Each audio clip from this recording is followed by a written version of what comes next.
अनंत कोटी ब्रह्मांड नायक महाराजाधिराज योगीराज परब्रह्म सच्चिदानंद भक्त प्रतिपालक शेगाव निवासी समर्थ सद्गुरू श्री गजानन महाराज की जय. नमस्कार. आपल्या गुरुस्तुती या चॅनलवर सगळ्यांचे स्वागत आहे. आपण आपले काही अनुभव असतील तर ते आम्हाला नक्की कळवा. ते आपण आपल्या चॅनलवर सांगू.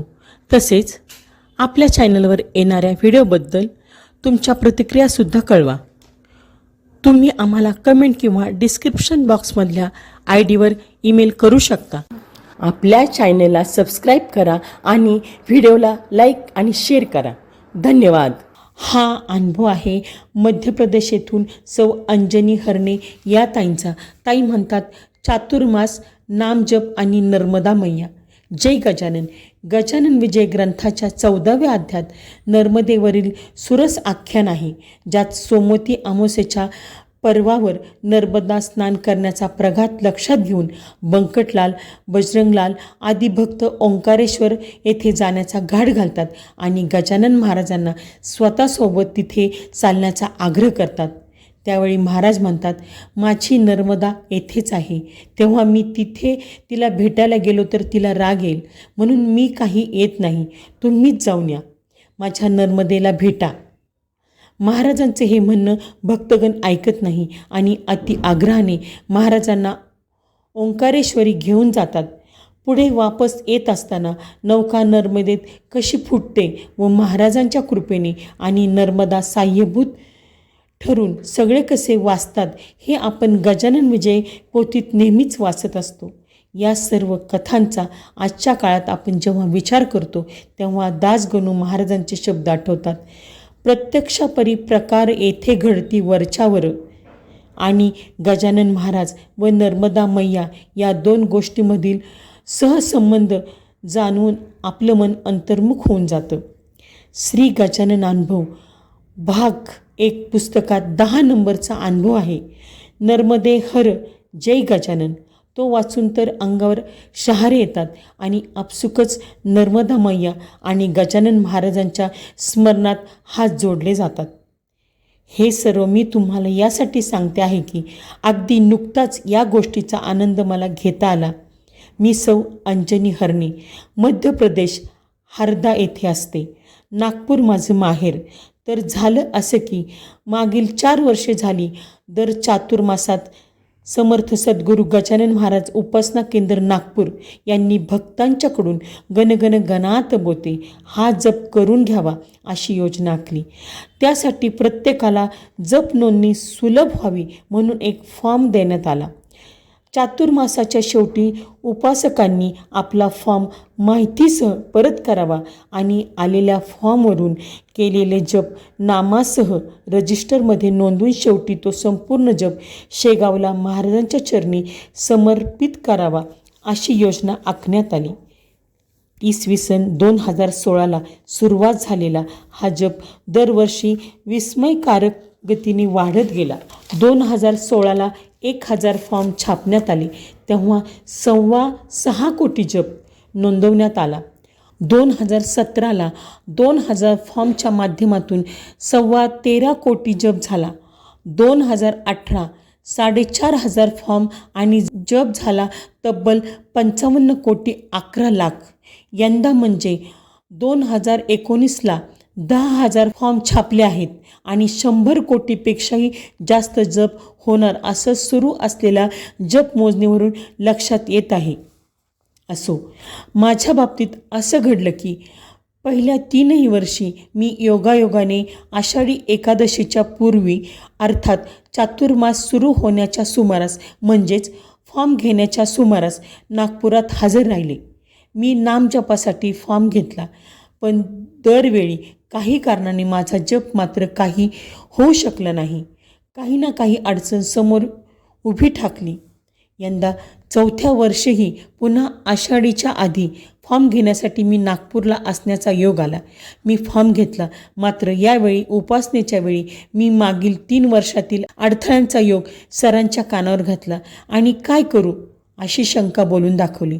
त्यावर ते म्हणाले, आपण यंदा एक काम करू, तू या चातुर्मासातील माझा जप मी नर्मदा मैयाला अर्पण करीन असा संकल्प कर.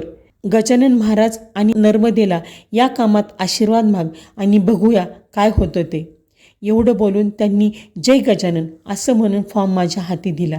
मी नर्मदे हर असं म्हणून फॉर्म जवळ ठेवून घेतला. मी हरदा येथे परतले.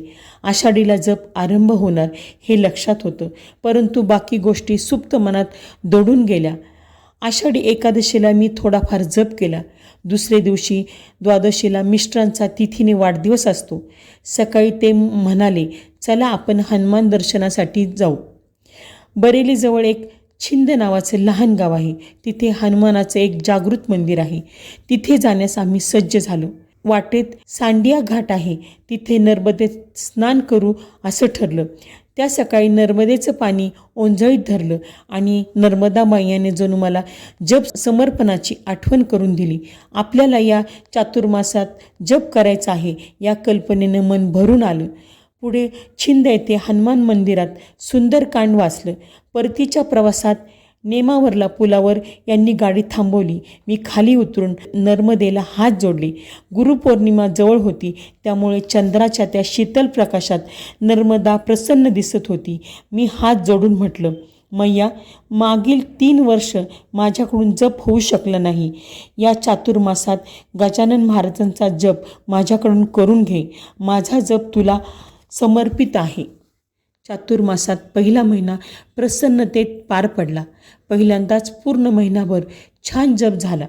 नंतर 11 ऑगस्ट 2019ची गोष्ट. भोपाळला माझा एक मामेभाऊ जरा मानसिकदृष्ट्या अडचणीत होता. आम्ही त्याला भेटायला जायचं ठरवलं. वाटेत नेमवरला पुलावर गाडी थांबवली. मी एक नारळ तिथे नर्मदेला अर्पण केला. साधारण महिन्याच्या अंतराने बरोबर हा योग येत होता. जणू मैयाने पुढील महिन्यासाठी माझ्याकडून संकल्पाची उजळणी करून घेतली. आपण एखाद्या तीर्थक्षेत्री राहत असलो तरी आपण तेथील मंदिरात नेमाने जातोच असे नाही.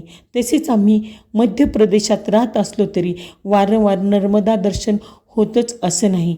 पण या चातुर्मासात मैयाने माझ्या संकल्पाकडे छानच लक्ष पुरवलं. 11 सप्टेंबरची दुपार जेवण होऊन मी सहज बसले होते.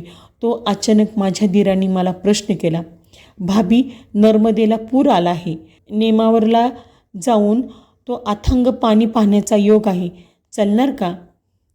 त्या दुपारी नेमावर, जे की नर्मदेचं नाभिस्थान समजण्यात येतं, तिथं नर्मदा मैयाला हात जोडले तेव्हा अक्षरशः डोळे भरून आले. मैयाला म्हटलं, मैया, अगं, माझं नाम संकल्पाकडे माझ्यापेक्षाही तूच जास्त आपुलकीने लक्ष देत आहेस. 6 ऑक्टोबरला अष्टमी होती. तेव्हा मी होशंगाबादला होते.